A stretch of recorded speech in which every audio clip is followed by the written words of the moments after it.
there's this entrepreneurial renaissance happening right now.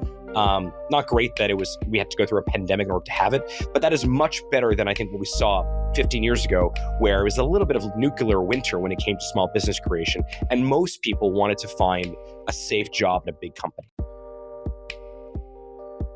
Hello, fellow data nerds. My guest today is Harley Finkelstein. Harley is the president of Shopify, one of the biggest global e-commerce providers. Harley, welcome to World of DaaS. Auren, thank you for having me. I'm really excited. I want to first dive into just like the entrepreneurial climate in general. I've heard that there's now double the number of applications to start businesses in 2023 versus 10 years ago. COVID was probably a big part of this. Probably a lot of other changes is a big part of this. But what are some of the non-obvious reasons for this boom in small business creation? A couple things. So you're right. I mean, if you sort of look at, I think it's 2004 till 2021, entrepreneurship or small business registrations had sort of been pretty mediocre. And that all kind of changed around 2020, 2021, and it's continued. So you're seeing way more business applications happening. You're seeing way more people enter the realm of entrepreneurship. And I think it's one of two reasons. I mean, first of all, this is not a Shopify pitch. Yeah. But I think fundamentally, the reason that people did not start businesses historically was one of two reasons. Either they assumed it was too expensive, or they assumed they lacked the requisite experience or understanding or know-how.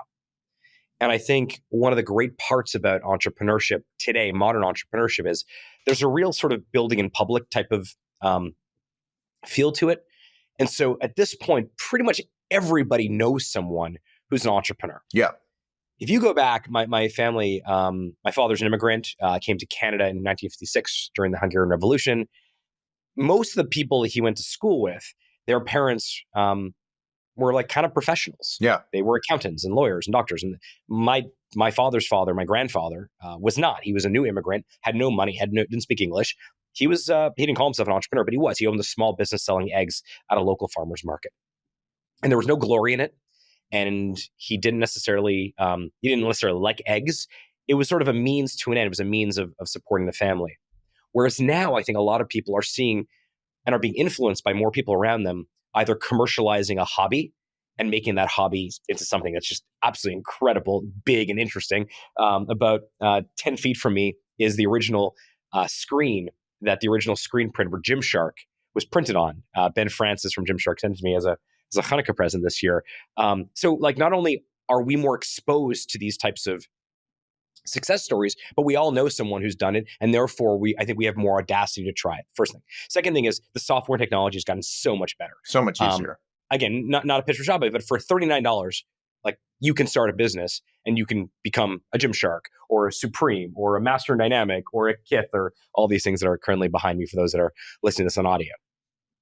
And then I think the third piece of it is that the pandemic, I think, was a reminder that those who are most resilient are going to have an easier time, not an easy time, but an easier time. And what I mean by that is you saw a lot of people during the pandemic, let's just say the restaurant industry, that were laid off. Those that had side hustles, those that had other things in their lives that they were able to go and commercialize and build, they were better off. And so I think this idea that we all can kind of, again, not everyone should commercialize their hobby. Some hobbies should remain hobbies. But I do think that there is a real pent-up demand today that didn't exist 10 years ago for people saying, you know what, I really love like tea, and I've been curating my tea from my friends and family for a while. I'm going to start Firebelly Tea, which is my little tea company on the side that I run on Shopify.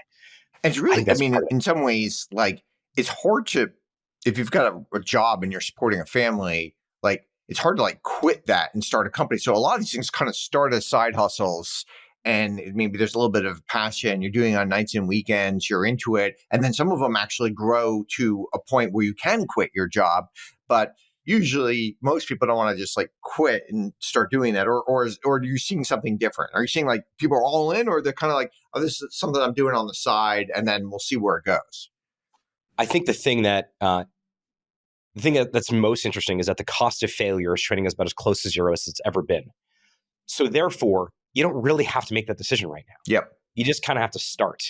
And if you have a couple hours, you got $39 bucks, which is the price of a couple cups of coffee or Starbucks coffee for during the month, you can just get started, and that may become something large, or it may just be something you do on nights and weekends. Yeah. I think that, and by the way, it's not necessarily just retail or commerce. You think about how many people now have podcasts and how many people, have these hobbies that seem kind of like serious hobbies, right? So rather than I got a drum set, this is not me, but I have a friend that has a drum set in his den. He's now actually doing gigs every now and then on weekends, right? No, that's cool. People are taken to the next level, but the idea is that you have that opportunity to do so if there's product market fit. And I think it's a really good thing. I think this idea that there's this entrepreneurial renaissance happening right now. Not great that we had to go through a pandemic in order to have it, but that is much better than I think what we saw 15 years ago, where it was a little bit of nuclear winter when it came to small business creation. And most people wanted to find a safe job in a big company. No, what? I guess that is what I don't understand. So I understand why things are becoming easier to be an entrepreneur. What I don't understand is in the 2010s, why it was so stagnant relative to history, relative to the 80s and 90s and stuff. Was it just like everyone was just they came out of the great recession or whatever it was, and they just didn't want they just wanted to flag to safety, or what was going on there? Yeah, that was a huge part of it. I mean, 2008 was a massive part of what happened subsequent to that era, which was it was a flight to safety. It was I cannot rely on, I need to be resilient. I need to be independent, but sort of post too big to fail, a lot of people went to get jobs at companies that were too big to fail. And I think that was very different and by the way, you take a medium-sized bank, investment bank versus a very large bank, post 2008, there was an obvious reason to go to that bigger bank because that bigger bank was saved. Yeah. And that mid-sized bank was not saved. But I do believe there was less business registrations in 2010 than there is today. There's no, the data supports that. But I do disagree that the 2010s was sort of this lost decade for entrepreneurship. When I think about like Figs or Gymshark or Glossier or Everlane or Dollar Shave Club or I don't know, Brooklinen, these were all kind of founded around that time. And actually, I feel like the 2010s are actually defined by the rise of these direct-to-consumer brands. If you're enjoying this podcast, please sign up for our newsletter. Go to worldofdaas.com. The link is in the description below. Now back to the video. We played a huge role in that, certainly. But I think brands also got a lot more dynamic and disruptive. I mean, direct-to-consumer brands like Glossier also evolved. They moved to Sephora. And Mattel Creations, like Mattel is a company that was started in the 1940s. Obviously, two products. One was the original two products were Hot Wheels and Barbie. Yeah. Barbie named after their kids. The Mattel Creations came about in the 2010s when Mattel realized that in the basement, in the vault of Mattel, they have all this incredible intellectual property that people love and are obsessed with. And let's actually start building businesses around each of those particular brands. So yeah, less amount of people starting businesses, but a ton of creativity happened in that 10-year period. Now, is there a sense where, like, historically, if you think of the average person, at least 90% of their income comes from one main source. And today you're starting to see some class of people have many jobs. On like the very high end, you have these people on like 6 boards or something, and they make something on the more emerging end. You have someone, okay, they're an Uber driver and they do this, and then they do something online for this other thing, et cetera. Do you think we're going to see a world where more people, where there's no like one dominant, no one place is like 50% of their income? I think that it's a good question. I think for some people, they will separate. It seems like at least it's on the rise, that trend. Yeah, it's definitely the rise. But there's going to be people who fundamentally believe that work is work and life is life, and those two should never cross. I think you have a different type of person whose identity is not necessarily, to use a sort of Bezos line, it's not work-life balance, it's work-life harmony, and all kind of works all together. And when I put my head on my pillow at night, I'm doing so as, an entrepreneur and a founder and the president of Shopify and a passionate, a father and husband and someone that loves to play tennis. And, for fun, I interview old Jewish entrepreneurs in their 90s. I have a little project called Big Shot, where I'm creating an archive of the greatest Jewish entrepreneurs of the last half century. So I think more people are becoming more multidimensional. And actually, that's a very good thing. Yeah. Now, it's important, and one of the things we talk a lot about at Shopify from a product perspective, but also from a focus perspective, is like your main quest must remain your main quest. The most important, the famous quote, like the most important thing is to keep the most important thing the most important thing. Yeah. That really, really matters. So I do think there's a risk of being a jack of all trades, master of none. But more generally, you are an investor, you're a leader, you're a podcaster. It all kind of fits together somehow, Auren, in like this nice little package that all kind of each thing kind of works itself out. Yeah. I do think though that if I found out that my family physician was also a DJ on weekends at an after hours club, there may be some concern there as well. But actually, I think that more and more what is happening now is people are searching for their life's work during their life. Yep. Unlike, I think, our previous generations who kind of did a job they didn't love their whole life and then eventually retired and did their life's work. We want to do it during our life. And at the same time, our life's work is not necessarily one particular thing, but rather a combination of things that kind of create our self-identity. Now, small businesses is roughly, I think, about 40%, at least, of the U.S. economy. By the way, in India, it's something like 90%. Yeah. It's crazy. Yeah, I presume in emerging economies, it's even greater than that. And by the way, they don't call it small business. They call it survival. Yes, that's right. Of course. And it just happens to be, small businesses, but that's because the barrier to entry is lowest. And where do you think that, kind of steady states at 40 in the U.S. and some of these more developed economies? Do you think it's like, how do you think that changes? Because you could see a world where, like, these large businesses, these Magnificent Seven get so big, and government gets big, et cetera, and they kind of all of the economy kind of drives there. Or you can see this just like these small businesses being able to fight back, and they've got all these new tools to be able to do that. Like, where do you see that going? One thing that I think people miss is that, just going back to the Gymshark story, the Ben Francis story, that was not his first business.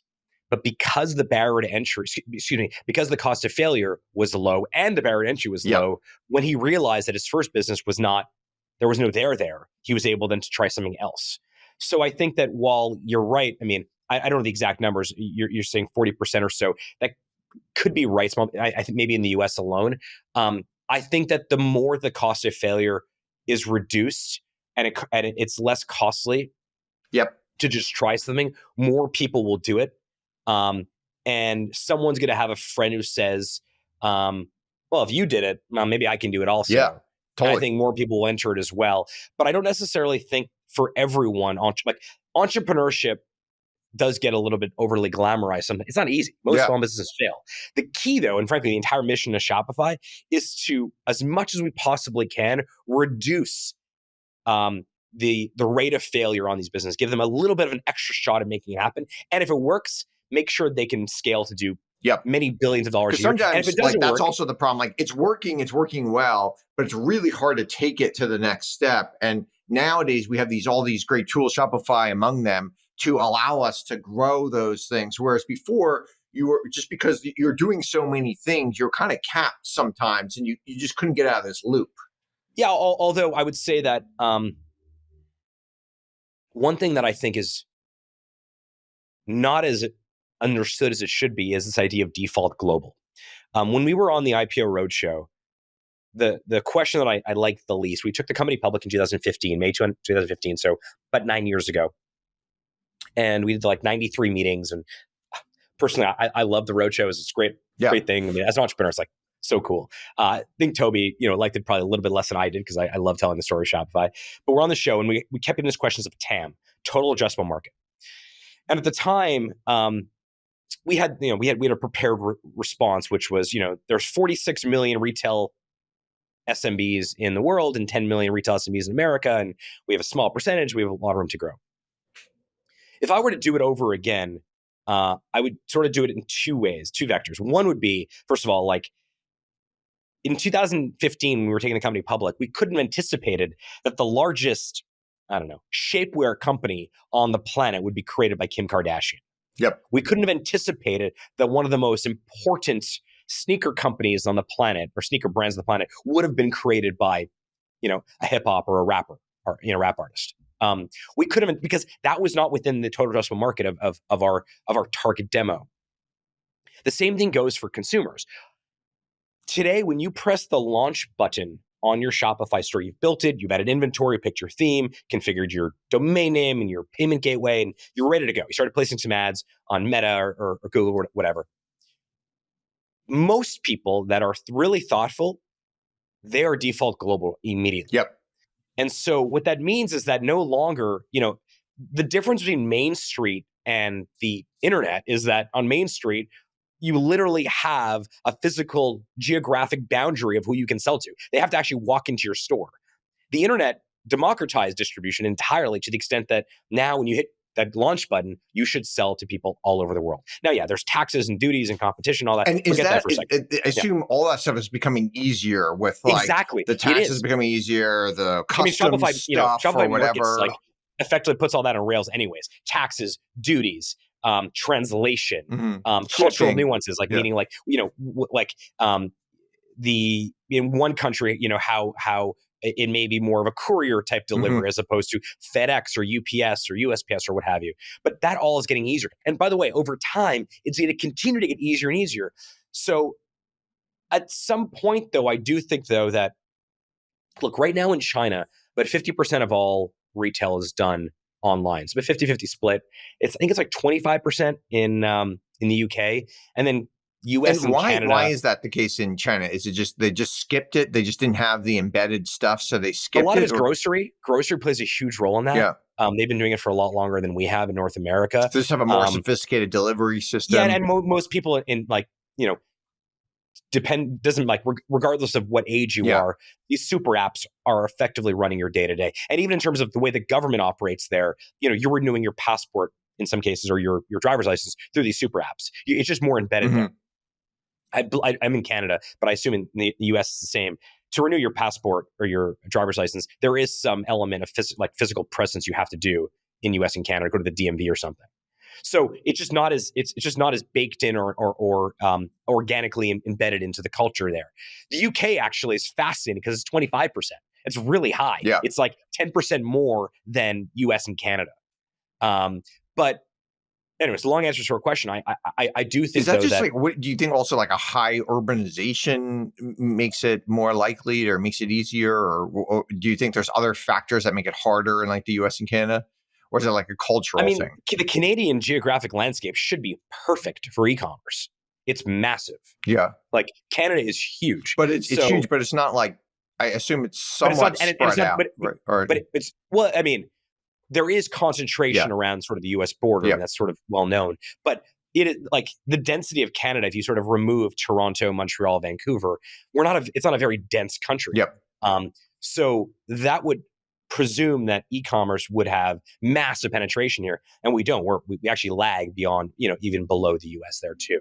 But I do think back to the original question is that, yes, more people will try the hand in entrepreneurship. Yes, more people will have greater success faster because simply the scale of these tools, something as simple as like the flash sales that are happening right now on Shopify, whether it's like Taylor Swift dropped 2 days ago, Saturday morning, Taylor Swift dropped CDs, like compact discs, on her Shopify store, which she signed a bunch of them. Massive flash sale. Or it's Supreme does a flash sale every Thursday at 11 a.m. Or it's Kith, doing something. The type of infrastructure that we've had to build for these means that anyone using Shopify should never have a ceiling on how big, how fast, and how aggressive they can grow. So you can start with any of these products, hopefully ours, and then you can scale really, really big, and you never have to re-platform, which was not the case in previous versions of enterprise software. What has surprised you most about how e-commerce has evolved over the last 15 years? Oh, man. I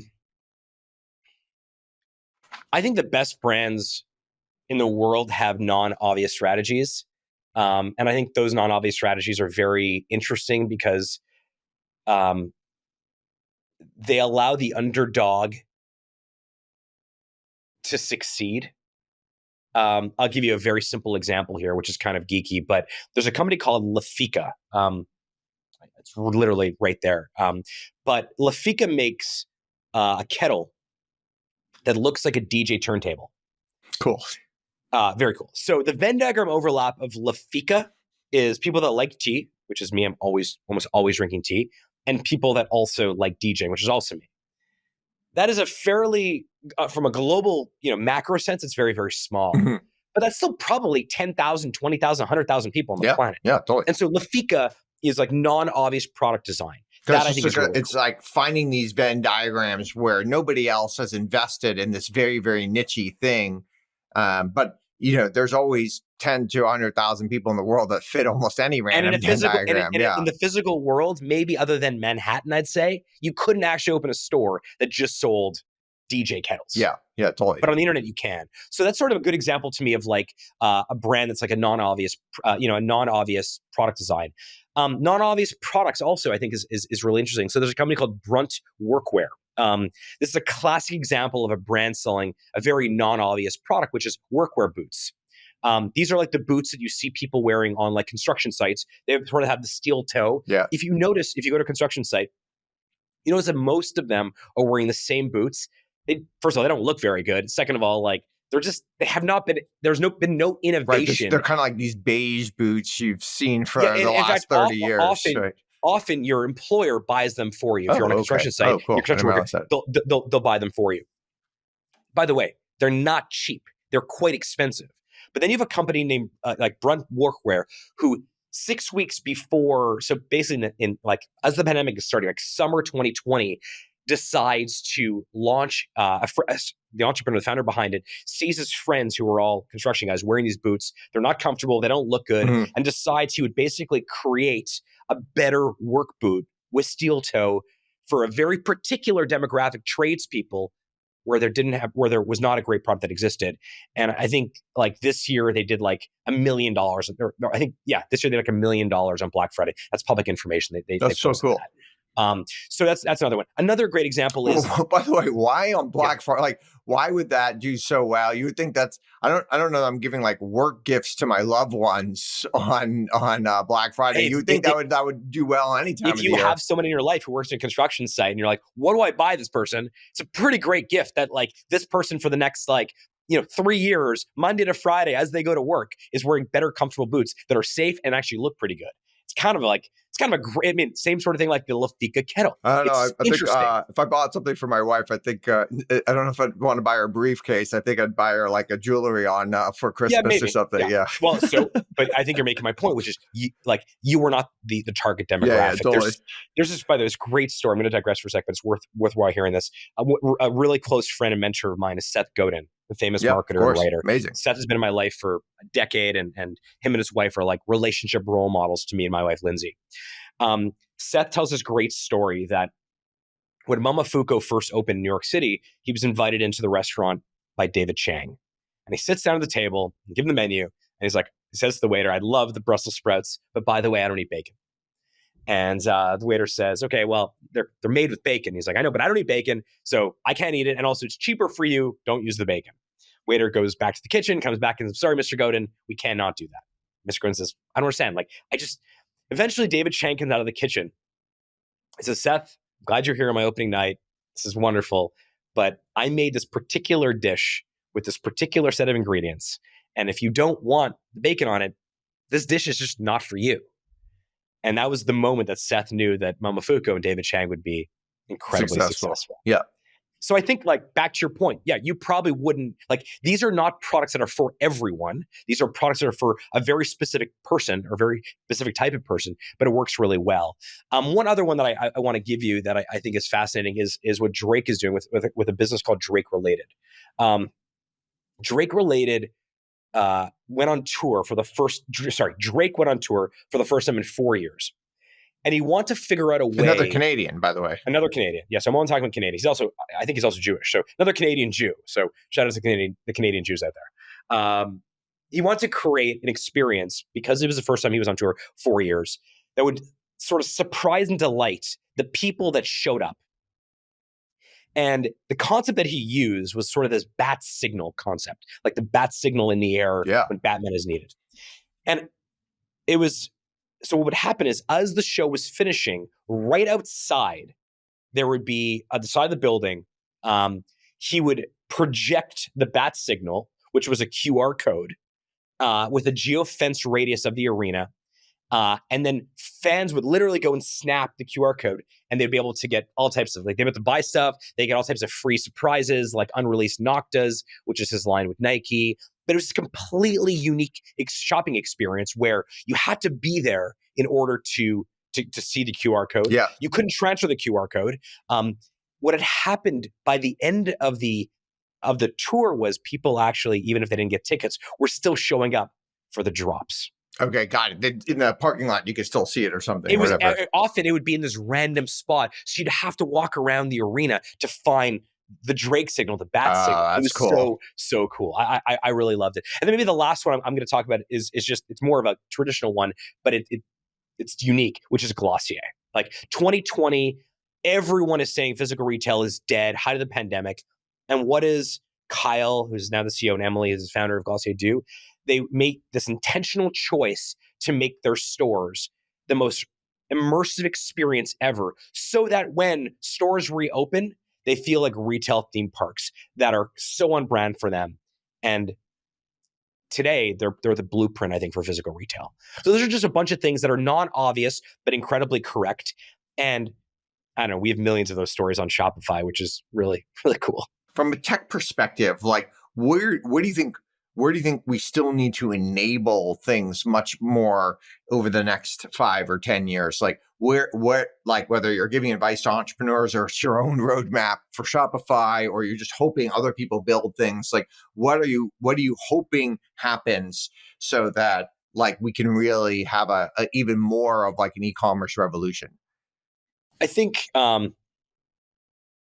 we're trying to work on this with Shopify Audiences, which is our answer to, placing ads across just the digital top platforms. of funnel stuff. Exactly. Yeah. I mean, I still think that it's very difficult for most. Like, you can be a wonderful craft person that makes this beautiful teacup that I'm using, but how do people find out about it? Exactly. Like that turntable, kettle. Well, okay. Well, how would you even find that audience? Yeah. So I mean, you're really setting me up here. Like, that was a Shop app. The Shop app, which is one of the most popular shopping apps on the planet, which we built, that they suggested, like, that app suggested that I buy this particular DJ kettle. Why? Because I've been buying turntables and DJ equipment on the Shop app for a long time. So it was just, and I've been buying they kettles, saw you and they found you. you. Okay, got it. Okay, exactly. But I think there is some way to go there. I think there's better ways to get more visibility. Another one that I think was challenging was you had this sort of chicken and egg problem when it came to like influencers and content creators and brands. There was a period of time, sort of 2017, 18, 19, where every content creator was starting to build like product. They wanted to basically build a brand, and every single brand was starting to create content. And I think what you ended up with ultimately was content creators that were creating kind of mediocre products, and product companies that were creating very mediocre content. Like, it was obvious that these were sort of like advertorials. Yep. And I think the issue was they just couldn't find each other. And actually, we have a product called Shopify Collabs, which it's pretty good and it's getting much better. But there's still some ways to go for it. But in its final iteration, it'll be this incredible matchmaking service, so that if you have an audience, like let's say you're a YouTuber and you make great cooking videos, will connect you with Our Place or Hexclad or any of these amazing brands on Shopify, because you're creating great content and you're using Hexclad anyway. You should have a relationship with them so they can pay you a commission for that. Yeah. Like, stuff like that seems obvious, but there's still a lot of room to grow. Or like second party kind of data in some ways, like, okay, your audience is similar to mine, so maybe you can somehow advertise, or we can do some sort of collaborative product together. That's right. Or whatever it might be. If you're a big company, if you have a top, 1,000 or a top 100 YouTube channel about cooking, you probably can get to Hexclad on your own. Yeah. But think about the long tail of these millions and millions of content creators that are making food stuff. They don't have massive, subscriber bases. They have a couple thousand people, let's say. However, like, those 1,000 people really like their content. Yeah, they really care. Now, if they're actually connected with another one. So there's some stuff like that. I think that's the second one. Maybe the third one I would say on the technology side of things is, I do think, though, that way too many retailers are still making, and brands generally are making the mistake that they're like, we are online retailer, we are an offline retailer, we are an omni-channel retailer. I don't think that's the future of commerce or retailing. The future of commerce and retail is, I have a product to sell and I have a good understanding of where my audience spends their time, and I'm going to sell however is most convenient for my audience or my consumer base. So something that is almost never talked about but exists in the world is Shopify has a Spotify integration. Okay. The reason it's not discussed because most people, most of the time, would never use that integration. However, if you are someone that actually has, if you're Connor Price, one of my favorite up and coming, independent artists, amazing guy. Never heard of him. Okay. Oh man, you should look. His stuff has gone viral. Okay. Really good. Connor Price. He's got a massive following on Spotify. He also has an incredible merch store on Shopify. Oh, of course, yeah. Now directly from his artist profile, where his consumers, his fans are spending their time, you can buy his stuff. And by the way, those are the two companies that I always hear most confused. Definitely. People always say Shopify when they mean Spotify and vice versa. Yeah. I mean, it's good company, obviously. They're both amazing companies, but yeah, we do get confused. Luckily, we're in different industries. But those are the type of things where I think what Shopify wants to become ultimately is a retail operating system. In order for us to be a retail operating system for the brands that use us, we not only have to do what they need right now, we also anticipate that at some point, Spotify, a music streaming service, may also become a place where people spend time. Yep. And therefore, you should also sell in that surface area. One of the things that's changed, I'd say, in the last 4 or 5 years is just it has become much, much easier to pay everywhere. And there's all these different payment systems. Obviously, you have Apple Pay, you have Google Pay, obviously you have the Shop Pay, you've got Stripe, you've got Auren, you've got, Square's got the Cash App. There's all these different ways for a consumer to just pay so much easier today. And that just gets rid of the friction, whether you're online or offline. Where do you see that evolving? I think the accelerated checkouts and generally the payment options, that's again, this is not supposed to be about just Shopify or anything like that, but just to say the thing, Shop Pay is currently the highest converting accelerated checkout on the internet. It converts, no joke, 36% better than competition and 50% more on average. What I like is you just put in your phone number, boom, wait, what? I just paid? It's so easy. And I think the number is like 150 million consumers, buyers have opted into Shop Pay. So it is the Shopify's checkout is so fine-tuned that you don't have to use it. You can use any other checkout you want. We integrate with I think over 100 of them.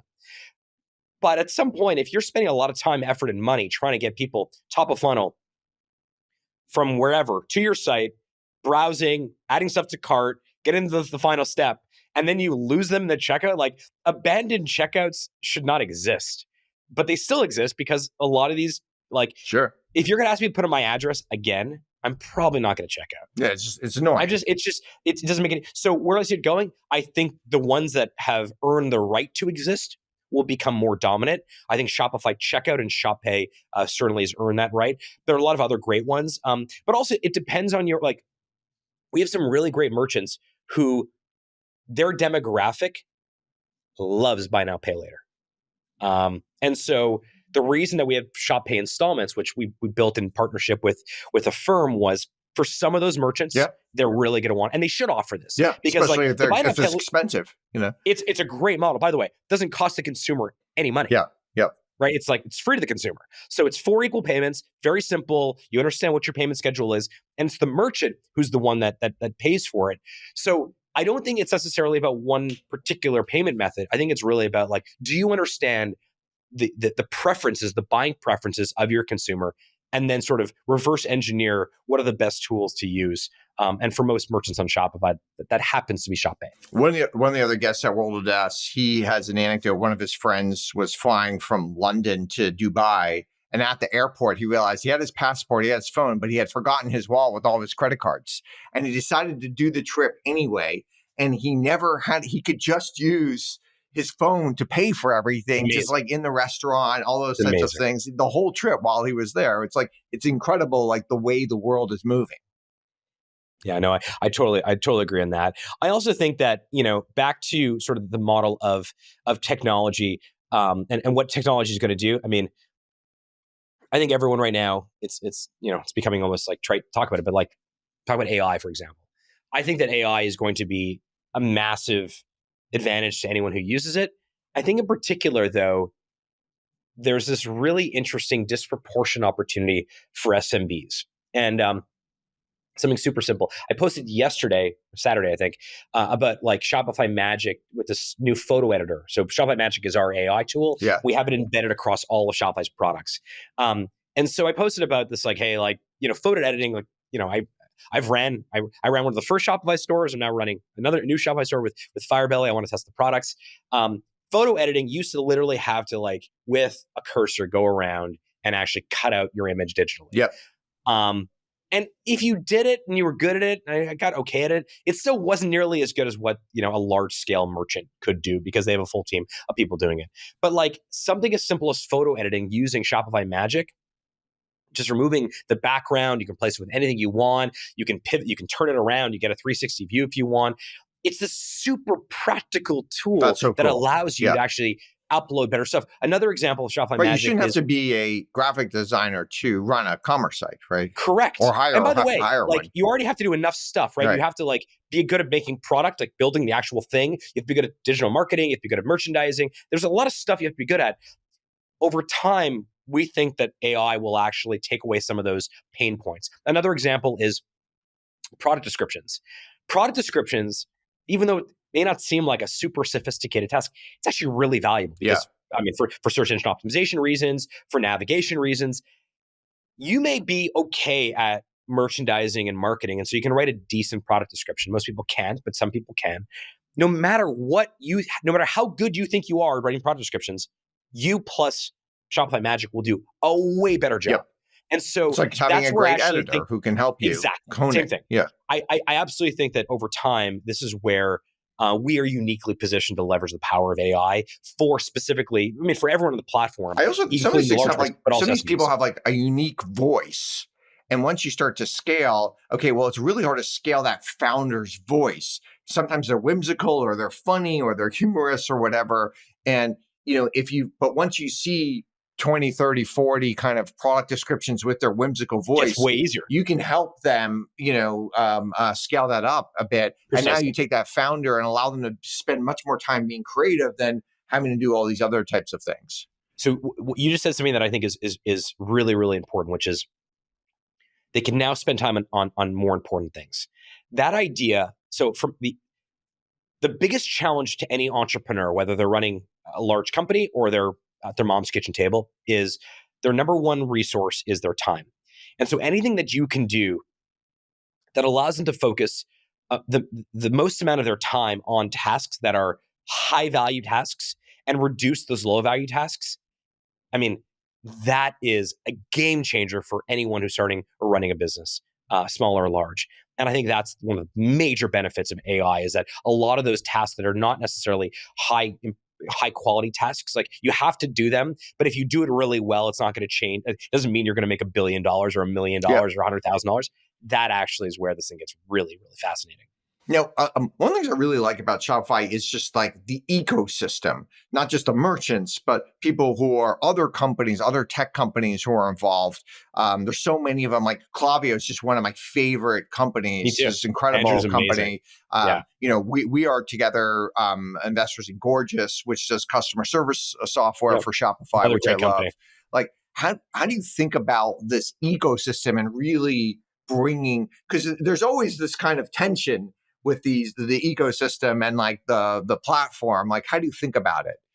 Yeah, I think some of that tension is misguided. I think the key to this whole thing is, like there's the famous Bill Gates line, right? You're only a real platform if you create more value for others and you capture for yourself. Yeah, like 10x, I think is his thing. Like that, right?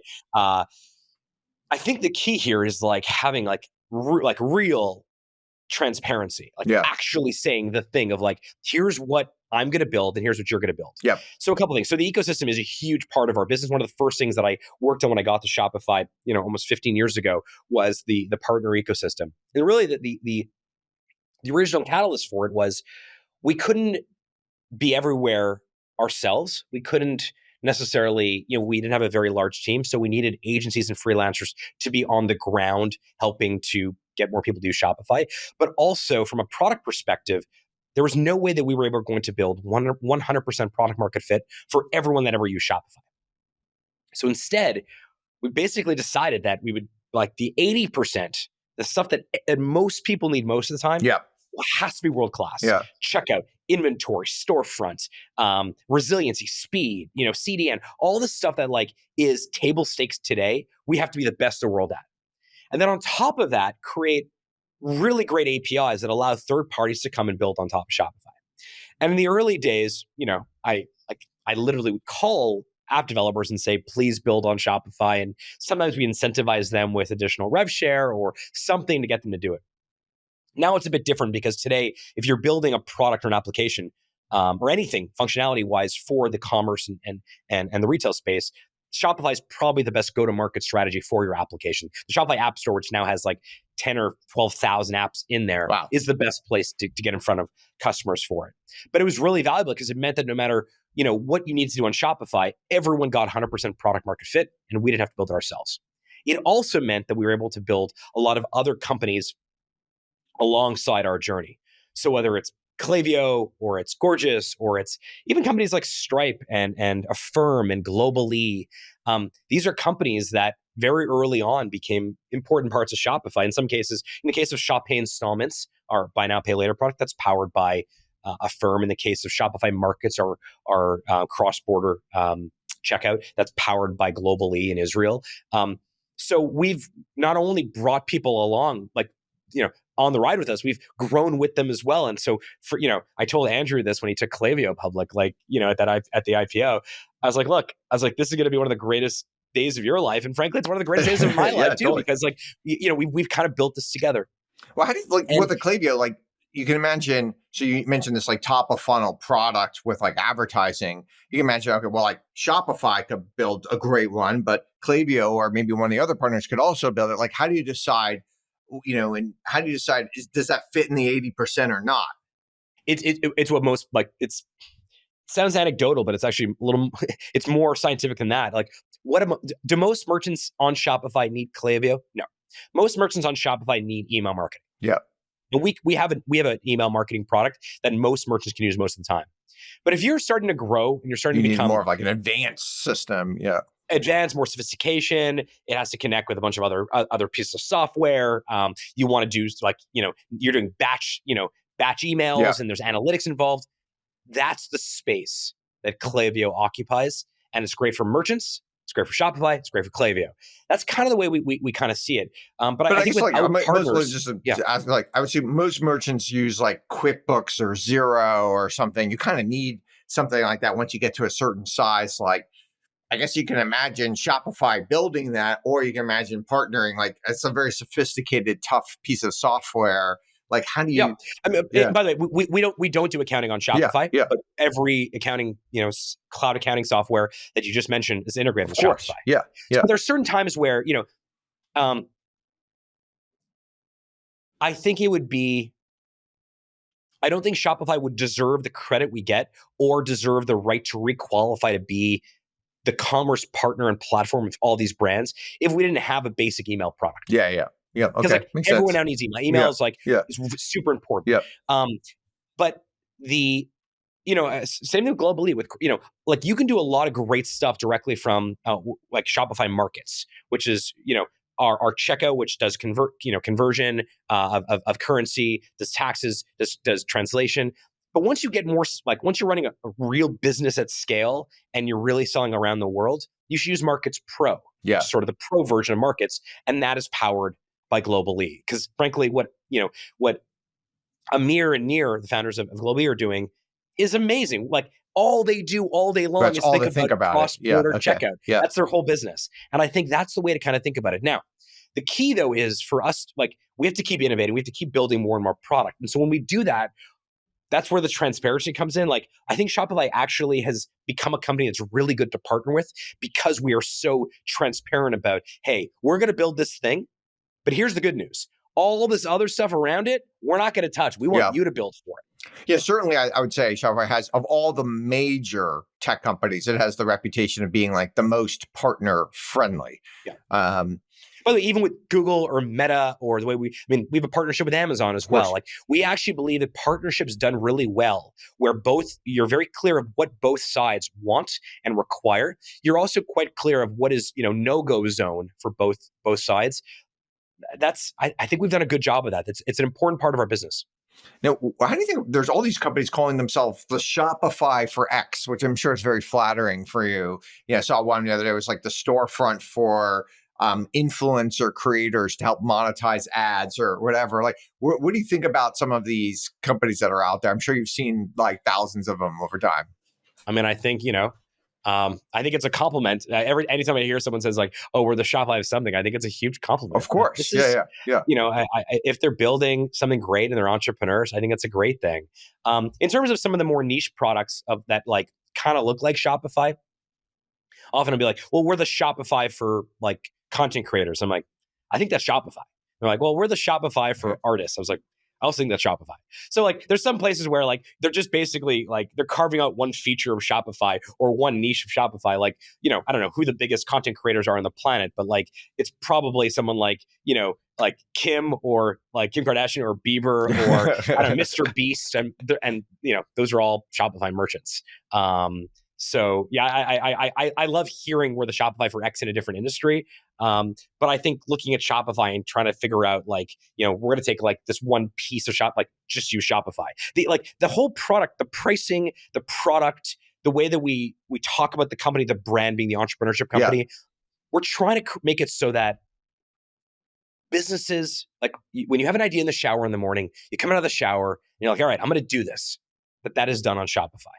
And we know that not all small businesses will succeed. Some will fail. That's okay. But the ones that do succeed will not only offset the cost of ones that don't, but will stay with us indefinitely. And that's how you get the Gymsharks and the Figs and the Fashion Novas and these stories of Feastables, that these stories of these companies that were born at their mom's kitchen table, and in some cases are publicly traded companies, and they've never, they're still on Shopify. Now, you're a big Canadian supporter, you're a big, and Shopify is kind of like the diamond star of Canada. Where do you see the Canadian tech scene going? Oh man, so I was born in Canada. I grew up in Florida, in Boca Raton, South Florida. Then I came back in 2001 to go to McGill, and then moved to Ottawa in 2005 to go to law school, not to become a lawyer, to become a better entrepreneur. Met Toby that year, became one of the first merchants on Shopify, as people know. And then, and so I've been in Canada for, 25 years now, let's say. I think Canada has a very strong entrepreneurial culture. I think it has a lot of capacity. But I think we need more. Extremely high rate of immigration, so it has a lot Huge of rate of immigration. So the population is growing quite rapidly. The last 3 years, like record immigration, like in the history of the country. I think last year we had we're a country of 30-something million. I think we had over 500,000 people immigrate last year alone. I mean, that's on a proportionate basis. That's huge. Yeah. Two things. One is I think we need more ambition here. We need way more headquartered companies in Canada. I think any healthy community has HQs in those places, as opposed to branch offices from like large U.S. companies. Mm-hmm. I think we need way more acquirers versus acquirees. Often when I talk to startups, one of the biggest, their biggest ambition is to be acquired here. That's great. Some of that's in some cases that changed their lives. Yeah, of course. That's life-changing money. But I think we got to shift that mindset to, what if instead of being acquired, what if I acquired someone else? I think that is one of the things that will catapult Canadian businesses and their ambition to grow even bigger on our home turf. And I also think that we have this tendency. Are you familiar with the tall poppy syndrome? Yeah. Auren? Okay. So for those that don't know, this is a Commonwealth country phenomenon. You see it in the UK, Australia, Canada, a bunch of other Commonwealth countries. Like Nordics and stuff too, right? Exactly. Which is it's loosely defined as this perceived tendency to discredit those who achieved notable wealth or prominence. And we have a real issue with it in Canada, almost as if we're allergic to success as a nation. And I think we want to foster more of these, billion-dollar companies we need to kind of just shed that crap. Yeah. And like believe that I can live anywhere in the world. I'm choosing to live. I love living in Canada. Canada to me is like, it's like America for Europeans. Like the lifestyle is incredible. There's this joie de vivre, this joy of life. I live in Montreal now, which is my favorite city on the planet. Beautiful city. And I very thoughtfully selected Montreal. My wife and I selected Montreal because we think it's just like this incredible place. So you have to kind of want to live here. But I think this tall poppy syndrome is not great. And even on the IPO roadshow, going back to 2015 again, the first thing that we heard from investors was, "Oh, Canadian IPO. We haven't seen one of you since Nortel or BlackBerry." And we're like, "Oh shit." Yeah, I mean, look, there's never been $1 trillion company ever created in Canada. Well, there's been very few of those. Period. Right? But there's been I don't know 10 of them or 8 of them in the U.S. But in Canada, the largest company in Canada has historically been the Royal Bank of Canada. Yeah. Now you're also a prolific angel investor. I think you've been in SoFi or Notion or all these other great companies. I see how being president of Shopify makes you a better angel investor. How does being an investor help you be better president of Shopify? Oh wow, that's a good question. There's I don't know if you know the Stephen Covey book, like The 7 Habits of Highly Effective People. Yeah, I read it a long time ago. I remember in college. Great book. But Stephen talks about make the main thing the main thing. Mm-hmm. And I think keeping your focus and efforts on the most important goals actually help you accomplish them. For Shopify, it's merchants first. Yeah. For me, it's Shopify first. Yep. When I look, by the way, I don't necessarily think I'm an especially great angel investor. I like to angel invest. To me, it's a little bit of like paying it forward. Mm-hmm. We had some really it's good, kind of like DJing or something.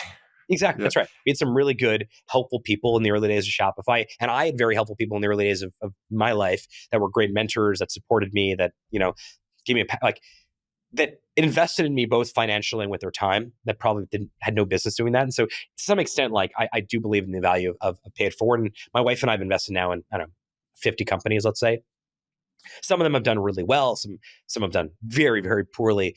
But when we assess founders, Lindsay and I, my wife and I, try to do this together.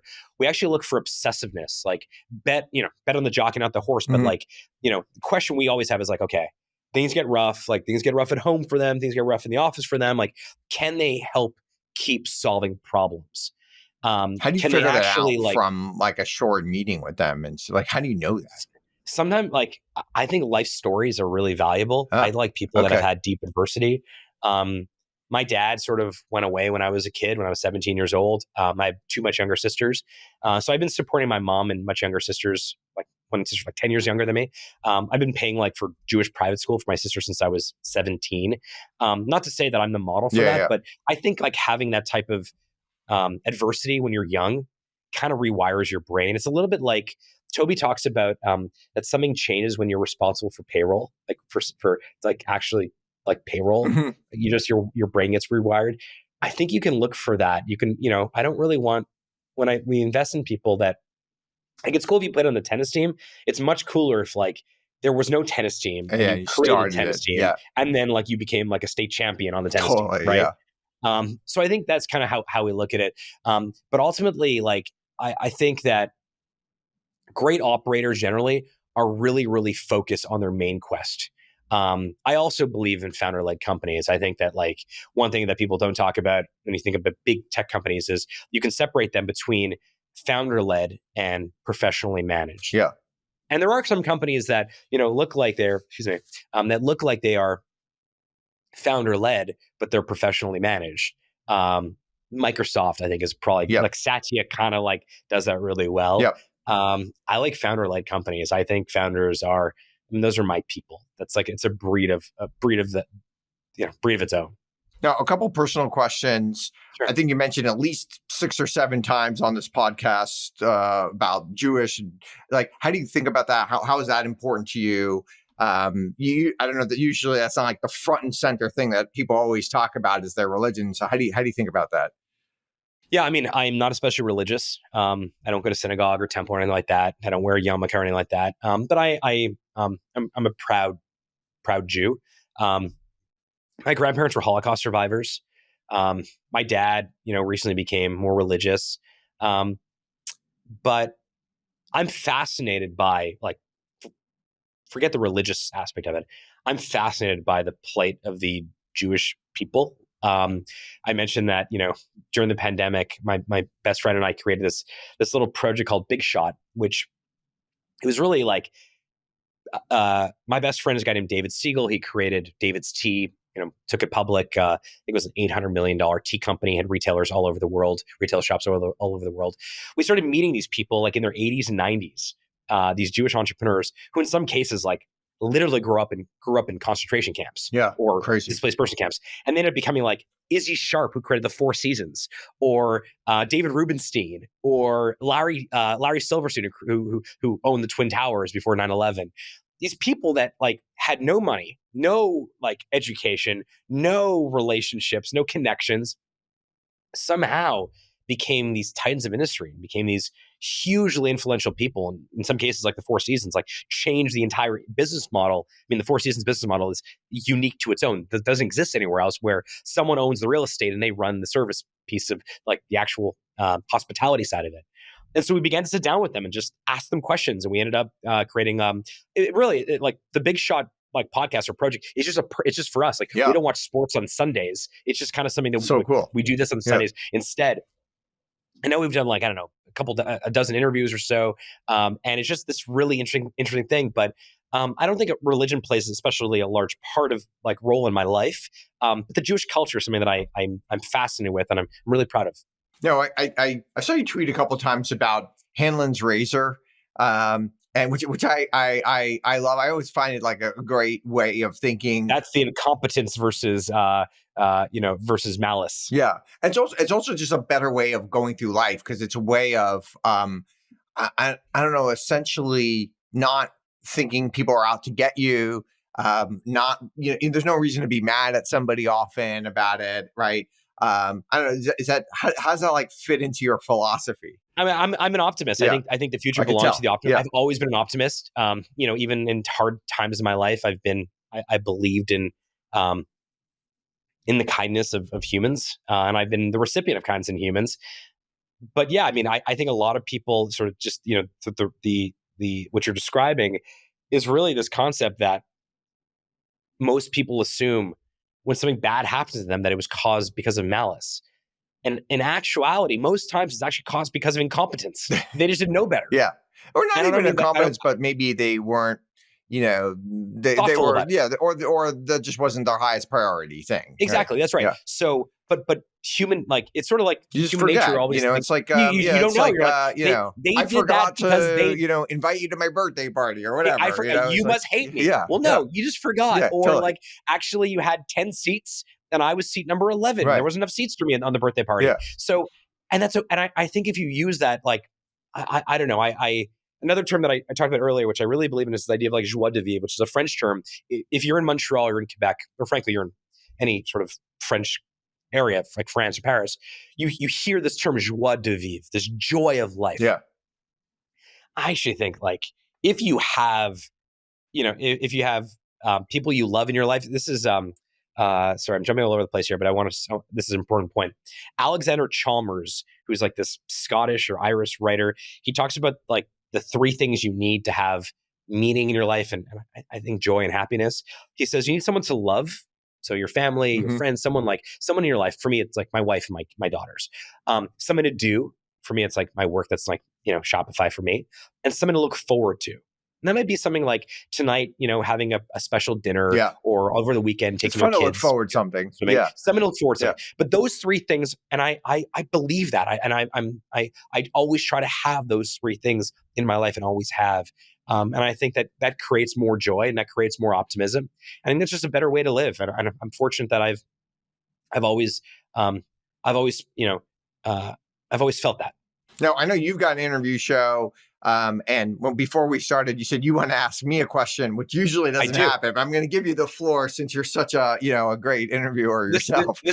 I'm not sure. You've done more than I have, so I'm not sure I'm that great at it. But I will say this: you and I have never actually met face to like. This is our first time kind of connecting over video like this. We never really met before. When you reached out and asked me to do this podcast with the World's DaaS, what I initially, I was like, I feel like I know Auren better than I do. And so I went to my email box and my inbox, and I just typed in your name. And you've sent me a message the day before my birthday every year, I think for the last 5 or 6 years. I actually have it pulled up here. I'm going to check right now exactly when that started. It's hilarious. Since 2017. Oh my gosh. That's a long time. You've been sending me messages. And the message is actually, it's very simple. Let me just read it for your listeners. Happy birthday, like from Auren to Harley. Happy birthday tomorrow, Harley. Hope you are having a wondrous 2018. That was it. Another one is, happy birthday, Harley. Congrats on the awesome success of Shopify. That's all it was. Let me find another one here. Hold on a second. Oh my gosh, it's embarrassing. Hey, Harley, this is last year, 2022, or 2 years ago. Hey, Harley, wishing you a happy birthday tomorrow. And after I upload my consciousness to the cloud, I plan on sending you birthday wishes for the next 1,000 years. I'm saying this because, I don't actually know anyone else. I know a lot of people, so do you. I don't know anybody else that does this. And I'm curious, one, why you do it, and I'm curious about how you do it. It's a good question. So I don't know. Do you think about birthday? I love birthdays. And okay. I'm not a big birthday guy. Yeah. So no. I for some reason I have a sense of when I see somebody's name, I have a sense of like roughly where in the calendar their birthday is. So wow. I don't know your birthday, but you're like a birthday savant. When I see you, I see Halloween. So I know your birthday's near Halloween. I don't know exactly, wow. but I know it's like near Halloween. So I have this sense, like when I see other people, I'm like, you're July 4th, your Bastille Day, your, whatever, Memorial Day. But I have a sense of roughly, and it's usually within 2 weeks or so. So for whatever reason, that's just always something like I've found interesting, even when I was a kid. It's just like, where on the dial are they on a birthday? And then I use like a software called Title Doc that reminds me of like the birthdays tomorrow that are coming up. And I don't send everyone, but I like to think about everybody. It's like, imagine, wow. that person like you met at a wedding 6 years ago. You sat next to them. You've never talked to them since, but you had a lovely time talking to them. You're like, oh yeah, Bob was so nice. He was so interesting. And then I just remember him. And then sometimes I go stalk him on LinkedIn or Facebook. Like, oh, Bob's married now. Oh, look, his kids are beautiful. Or, oh, he's got a new job. Or so. Sometimes I'll send him a message. I don't always, but I always it gives me that once a year opportunity to think about that person. So I think it's cool. Wow. I love it. It's also a great networking hack because I think it's a reminder every year that again, it's like a sign of life. Unfortunately, we can't A/B test this, but would I have responded to the request for the podcast had you not sent me these birthday? But I don't know, maybe not. Yeah. Okay. Yeah. Yeah. My friend Todd Satradati says, hey, it's proof of life. You got to do something to have some sort of proof of life because we live in a busy world. That's really smart. Well, thank you for having me on. This is a really fun conversation. Super fun. Last question we ask all of our guests. Yeah. What conventional wisdom or advice do you think is generally bad advice? I think people go to school for all the wrong reasons. I actually think that if you look at so the reason most people go to school, especially higher education, college, grad school, is to get a diploma, to get a job. I actually think it's totally bullshit.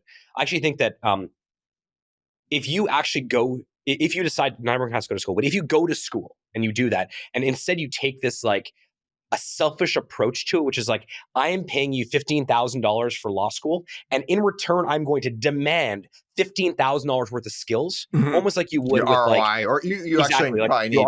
That's right, exactly, 3x, right? A masterclass type thing. It actually is an incredible thing to do. Law school was finishing school for me for entrepreneurship. But it was only you're the only person I've ever heard say that about law school. Yes. Yeah. I have an MBA. I went to business school. Yeah. I got nothing from that. Okay. I made some friends and some connections, but not, other than that, law school was like finishing school. I learned how to write, think, be more articulate, how to negotiate, how to debate.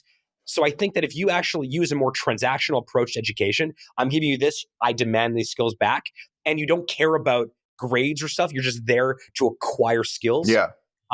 It's one of the greatest places, one of the greatest ways. Just like to you would build if you your got guitar lessons or something or whatever, Correct. right? Okay. Exactly. Look at it the way you go to guitar lessons, as opposed to going to get guitar lessons so the guitar teacher gives you a good grade so you can go and get yourself a job playing. Oh, that's awesome. I love that. That's super great. This has been great.